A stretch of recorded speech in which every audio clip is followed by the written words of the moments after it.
We start rather predictably with episode 1, Days Gone By. Sheriff Rick Grams awakes in the hospital after being shot, which for some reason means he's walking like he's been kicked in the bollocks. We make our way down a long and deserted corridor, but I can't take the corridor all the way down, as that would be poor level design. And if there's one thing this game isn't, it's low effort. The game then tells me to find and take some painkillers, which is easy enough, although when I take them the screen fades to black and I suspect that paracetamol was severely out of date. It's like, Christ, how long was I in that coma for? Also, this isn't edited, this is a very real transition.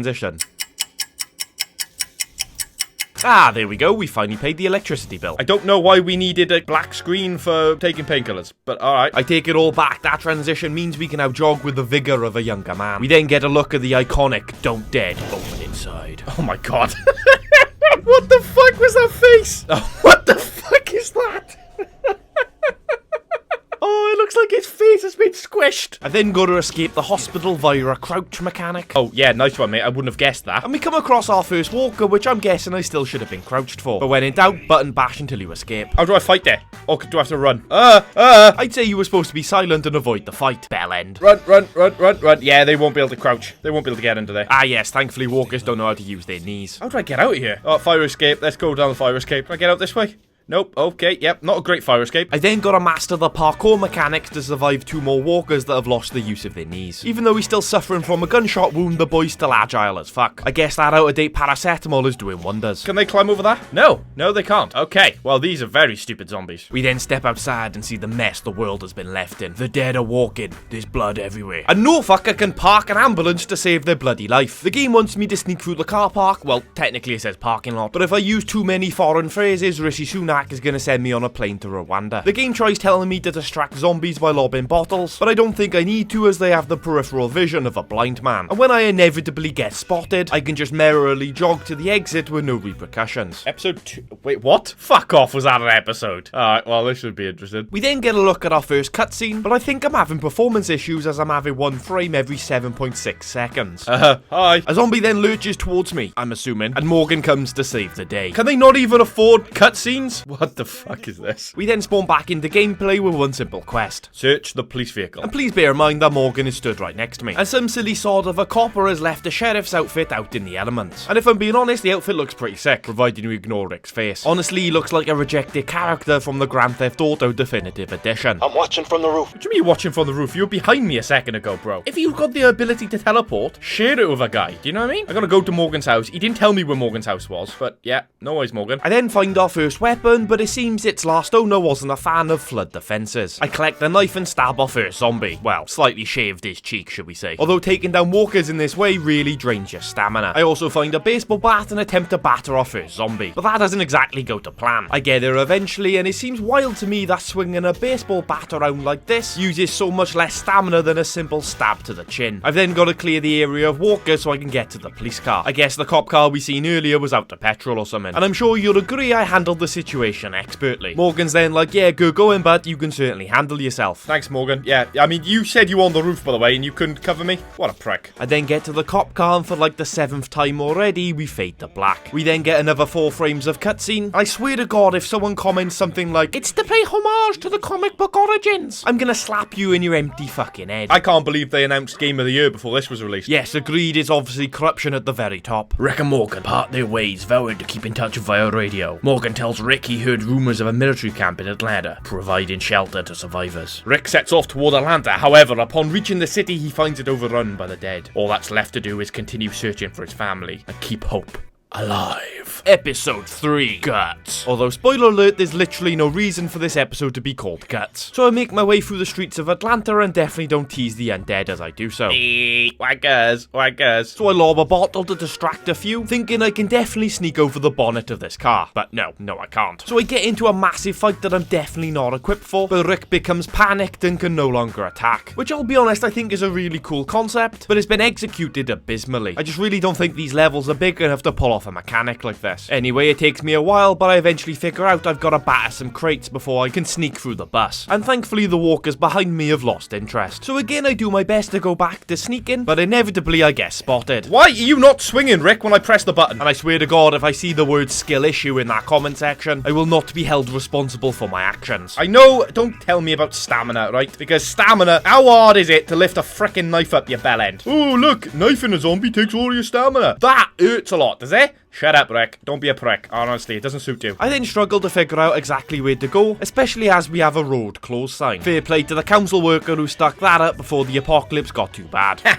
Wait, are they about to find their way through? They don't find their way through, but I'm now completely stuck. I need to climb to the top of this blue box, but the only way I'm getting up there is if I move that garbage bin or whatever the fuck it is. But as soon as I try moving it, all the walkers push against it and find their way through, so now I've got to start battering bitches. But once I clear them, I can then push the bin and climb on top of the box. I then have to make my way over some scaffolding, which certainly wouldn't pass regulation. See? Told you. I then gotta make my way to the tank. How am I supposed to head for the tank when there's a million and one dickheads in the way? Okay, that one sounds like a skill issue. Thankfully, I'm saved by the cutscene, and thankfully this one's not inspired by a graphic novel. Look, we've actually got fluid motion. The tank then gets surrounded and we take over as Glenn. And Glenn's mission is simple. He's just gotta save Rick's life, providing he can work out the dodgy climbing mechanics. Thankfully, Glenn is still one sneaky boy, and rolling under a shoulder-high table makes us completely immune to zombie attacks. I'm so glad walkers don't have knees. Glenn then finds himself in the same street that Rick was like 2 minutes ago. He's got to get to the fire truck to turn on the sirens, and that should hopefully distract the horde that's surrounding Rick's tank. And so far, what I've learned with this game, when in doubt, leg it to your point of interest. Honestly, it feels like I've been saved by a fade to black about 12 times. Glenn whacks on the sirens, but thankfully the hordes around us don't immediately eviscerate him. But it does lure the zombies from the tank, and Rick can escape. This time from a less subtle fade from black. Rick then does a cheeky bit of climbing, and we find ourselves some flash grenades. They actually work on zombies? Short answer, no. No, they do not. I dropped from a full story, but it's alright because I know how to do a roly-poly. I then climb the stairs and spot the ladder that'll lead to the roof. But I easily sneak my way through because I'm one stealthy boy. I get to the ladder, we fade to black, then we witness the showdown between T-Dog and Merle. And then we finally get our first decision. You know, the whole thing this game was marketed on. And trying to be as different from the show as possible, I diffuse the situation siding with Merle. But that doesn't go too well for T-Dog, as Merle then handcuffs him to the roof when everybody leaves. Okay, Merle really is evil. R.I.P. T-Dog. When the outbreak occurred with Rick in a coma, Shane looked after Rick's wife and son as if they were his own. Believing Rick to be dead, Laurie and Shane developed feelings for each other and began a romantic relationship. Together they joined a group of survivors camping just outside of Atlanta. Episode 4, Life Worth Living. Laurie, you slag! I'm sorry, can't believe my wife would do that. I then get to take over as Shane, our real protagonist in this playthrough. Why does he seem so low? Is it just me? Has Shane always been this short? He's got little man syndrome? And Shane's duty as current leader is to find food for the group. Who'd have guessed Shane was such a progressive and enjoyed collecting berries in an enchanted forest? We're then introduced to stealth mechanics by hiding in bushes. Oh, hang on. No, I'm hiding in a bush. I'm not detective. Go away. And I certainly don't fail this net sequence 6 times in a row due to my own incompetency. Oh, for fuck's sake, are you guys pissing me off, you fucking stupid twat? What can I say? Shane's an absolute beast and collects all the food on this first attempt. Pick up the fruit! Pick up the fruit! Find a way back to camp. Yep, I'll find a fucking way, son. Don't you worry about that. Shane gets to safety and radios Laurie, telling her he's on his way back to camp. Then Rick, Glenn and Merle arrive back to camp, and Rick can have an emotional reunion with his family. Then we get access to our first HQ, the Survivor Camp. And the first thing we gotta do is solve a group conflict between Merle and Dale. And basically Dale is accusing Merle of leaving T-Dog behind on purpose, which definitely wasn't the case. So I defend Merle and explain it was most definitely an accident. So I have a little wander around the camp and I realise there's several high profile characters that are missing. For example, Carol's husband's not here, but that could be seen as good news if Rick is looking for an apocalyptic fling. There's no Jim, there's no Jackie, and there's no Morales. But most notably, there's no Andrea or her sister. That's some pretty serious storylines and guess we're just gonna pretend didn't happen. Hey Shane, thanks for keeping my wife safe. Is that really you? Wow, I can't believe my eyes. You really don't seem that arsed, I'll be honest with you. You haven't even looked up from your hammering tents which are already erected.